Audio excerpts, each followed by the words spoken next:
EVM पर भरोसा नहीं है। इसलिए ईवीएम के विरोध में पूरे देश के नेताओं को, जो लोग भी हैं, उनको विरोध में जाना चाहिए, उनका कहना चाहिए, क्योंकि ईवीएम के कारण ही आज ये पतन का रास्ता हम लोग देख रहे हैं। नमस्कार, आज मैं नेपाल की पावन धरती पर मैं खड़ा हूँ, जहाँ आप देख रहे हैं एक धनगढ़ी क्षेत्र है।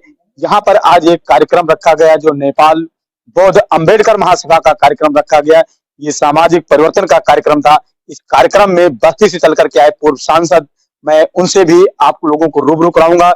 इस कार्यक्रम का क्या उद्देश्य, आप बने रहेंगे जनक्रांति न्यूज़ 24 को। आप उद्देश्य ये था कि ये तथागत बुद्ध की धरती है। पहले तो हम इस धरती को नमन करते हैं जहाँ तथागत बुद्ध पैदा हुए और जहाँ दुनिया को उन्होंने संदेश दिया, और दुनिया के लगभग 80 मुल्क के लोग, 80 मुल्क से ज्यादा लोग उनके विचारों के अनुरूप काम कर रहे हैं और अपने देश की प्रगति कर रहे हैं। इसलिए हम यहाँ पर आज यहाँ के लोगों को बधाई देना चाहते हैं कि उन लोगों ने हमें यहाँ पर बुलाया, हमें सम्मानित किया और नमन करते हुए, और बाबा साहेब जिन्होंने देश का संविधान बनाया भारत का, और आज वो दुनिया में नहीं है, लेकिन बाबा साहब ने देश का संविधान बना करके जो है इस देश के लोग, जो जिन्हें इस देश में इंसान नहीं समझा जाता था, यहाँ के दबे कुचले समाज, पिछड़े वर्ग के लोग, SC ST के लोगों को बाबा साहब ने संवैधानिक अधिकार दिया। और आज उनके भी चरणों में हम नमन करते हुए, उन वीर सपूतों के चरणों में जिन्होंने देश की आजादी के रास्ते से फांसी, चाहे नेपाल हो चाहे भारत देश हो, फांसी के फंदे चढ़ने का काम किया, उनके भी चरणों में हम पुष्प अर्पित करते हुए, इस समस्या का जो है निदान सैकड़ों वर्षों से तमाम महापुरुषों ने इसके लिए आंदोलन किया और संघर्ष करते चलाए, क्या वजह रही कि अभी तक लोग जागरूक नहीं हैं? इसका कारण यह है कि हम सही रास्ते पर नहीं चले। जो बाबा साहब ने कहा था, जो बाबा साहब की चाहत थी, बाबा साहब की चाहत थी, इस देश को हम बौद्धमय बनाना चाहते, नंबर 1। नंबर 2, इस देश को यहाँ के मूल निवासियों के हाथ में देश की सत्ता सौंपना चाहते हैं। तो चाहे वो नेपाल हो चाहे भारत, यहाँ के जो मूल निवासी हैं उनके हाथ में सत्ता होना चाहिए। न तो नेपाल में सत्ता आ पाई और न तो भारत देश में सत्ता आ पाई, क्योंकि बाबा साहब डॉक्टर बी आर अम्बेडकर ने कहा था, कानून कितना भी अच्छा हो, कानून को इम्प्लीमेंट किस तरह से, कुर्सी बैठने वाले की नियत पर डिपेंड करता है कि हम कैसे सरकार चलाएंगे। तो जिन लोगों, संविधान तो बहुत अच्छा बना, लेकिन कुर्सी बैठने वाले लोगों ने जो संवैधानिक अधिकार था वो नहीं दिए। इस नाते आज वहां पर जो परिस्थितियां हैं, बड़े नाजुक दौर से वहां के पिछड़े वर्ग के लोगों का भी, भारत देश में भी उनको संवैधानिक अधिकार पूरा नहीं मिला। कोई अनुसूचित जाति जनजाति के लोग हैं, कोई धार्मिक अल्पसंख्यक तो दहशत के वातावरण में जी रहा है। और नेपाल का हाल तो यही है, जहाँ पर अपने लोग, इनको अपने इस पर नाज होना चाहिए कि हम तथागत बुद्ध की धरती पे हैं और जहाँ दुनिया के लोगों को संदेश मिला। ये तो पूरा बौद्ध में अब तक हो जाना चाहिए था। यहाँ आप पूर्व में विधायक भी रहे, सांसद भी रहे जी। उत्तर प्रदेश के 4 बार मुख्यमंत्री बहन जी बनी जी। माननीय कांशीराम साहब ने पूरा कमान और जोर दिया, जब तक थे तब तक तो बहुमत की सरकार में थे जी। क्या वजह रही आज जो है बहन जी काफी दूर से नजर नहीं आ रही? नहीं, ऐसा है कि कोई कारण होगा, जो कुछ परिस्थितियां ऐसी हैं कि जब जिस तरह का लाइन ऑर्डर बहन जी ने उत्तर प्रदेश में लाया था, लाइन ऑर्डर और कानून का राज कायम किया, उससे तमाम ऐसे लोगों को दहशत पैदा हुई, और जिसके नाते उन लोगों ने अपने साजिश के तौर पर हमारे पिछड़े दबे कुचले समाज के लोगों ने बरगलाने का काम किया।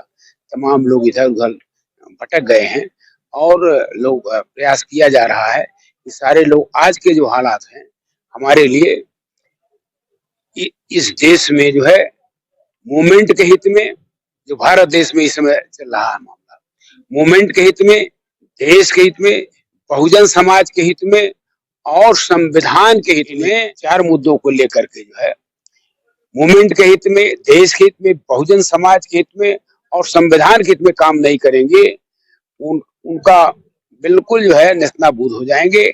इसलिए आज सबकी आवश्यकता है, मैं आज आपके चैनल के माध्यम से मैं आह्वान करना चाहता हूं भारत देश के लोगों को या नेपाल के लोग इकट्ठा होकर के, और आज संविधान को बचाने के लिए भारत देश में उनकी नैतिक जिम्मेदारी है। और नेताओं को अपना लालच, स्वार्थ ये छोड़ करके जो है देश के हित में, संविधान के हित में, मूवमेंट के हित में और संविधान के हित में काम करना होगा। तब जाकर के इनकी अस्मिता, इनको सम्मान मिलेगा और देश परिवर्तन होगा पूरे देश में। भारत देश में परिवर्तन या नेपाल पर ये भी कहते हैं, विपक्ष में लोग कहते हैं कि बीएसपी जो है बीजेपी की तो पार्टी होती है। नहीं, ये गलत बात है। ये वो तो गुमराह करने के लिए लोग कह रहे हैं। अपने लोग भी एक दूसरे कहीं न कहीं थोड़े से स्वार्थ में भाग गए हैं। अभी नहीं आएगा, कुछ दिनों के बाद तब पता चलेगा कि कहाँ हम लोग क्या काम कर रहे हैं। इसलिए हम लोग चाह रहे हैं कि पूरे देश के नेताओं से जो पार्टी बनाए हैं या सामाजिक संगठन के लोग हैं, मैं उनका आह्वान करना चाहता हूं, हमें एकजुट होकर के एक मंच पर आकर के, जो माननीय कांशीराम जी ने कहा था, एक झंडा और एक जो है चुनाव निशान के नीचे बैनर तले आकर के हमें देश को बचाना है, संविधान को बचाना है, बहुजन समाज के हितों को बचाना है और मूवमेंट को बचाना है, जिनके लिए हमारे महापुरुषों ने कुर्बानी दिया। बाबा साहब ने 4 बच्चों को गंवाया, और महात्मा ज्योतिराव फूले, छत्रपति साहू जी महाराज, गुरु नारायण, ए.वी. रामास्वामी नायक पेरियर और सम्राट अशोक के सपनों का भारत हमें बनाना है। और उन वीर सपूतों के सपनों का भारत बनाना है जिन्होंने हंसते से फांसी के फंदे पर चढ़ने का काम किया है। आज उनके सपनों का भारत नहीं बन पाया। भारत उनके सपनों का भारत, उनका सपना था कि जब हमारा देश आजाद होगा, इस देश के हर नागरिक को मूलभूत आवश्यकताएं मुहैया कराई जाएंगी। वो मूलभूत आवश्यकताएं रोटी, कपड़ा, मकान, दवा, शिक्षा और रोजगार। मैं सवाल करना चाहता हूं, चाहे पिछली सरकारें रही हो, चाहे कांग्रेस सरकार रही हो, चाहे बीजेपी की इतने दिन तक सरकार रही है, 2 बार सरकार बनी, क्या इस देश के हर नागरिक को रोटी की व्यवस्था हो पाई? क्या इस देश के हर नागरिक को कपड़े की व्यवस्था हो पाई? क्या इस देश के हर नागरिक को मकान की व्यवस्था हो पाई? क्या इस देश के हर नागरिक को दवा की व्यवस्था हो पाई? क्या इस देश के हर नागरिक को शिक्षा की व्यवस्था हो पाई? क्या इस देश के हर नागरिक को रोजगार की व्यवस्था हो पाई? हर मोर्चे पर भारत की जो वर्तमान सरकार है फेल है, चाहे प्रदेश की सरकार हो चाहे केंद्र की सरकार हो। हाँ, केवल झूठ बोल रहे हैं। उन्होंने जो चाहे 15 लाख की बात आई हो, चाहे 2 करोड़ रोजगार की बात आई हो, इस सारे मोर्चे पर वो फेल हैं। वो गुमराह करने का काम कर रहे हैं। गरीबों को 5 किलो गल्ला मिल रहा है, और गल्ला तो का पहले नहीं लोग जी रहे थे, पहले भी खा रहे थे। आज खाली इनकी सरकार है, 8 साल के लगभग सरकार बन गई थी, क्या अभी केवल अब से बजट पेश हुआ, उसमें चीनी भी सब्सिडी में आ गई।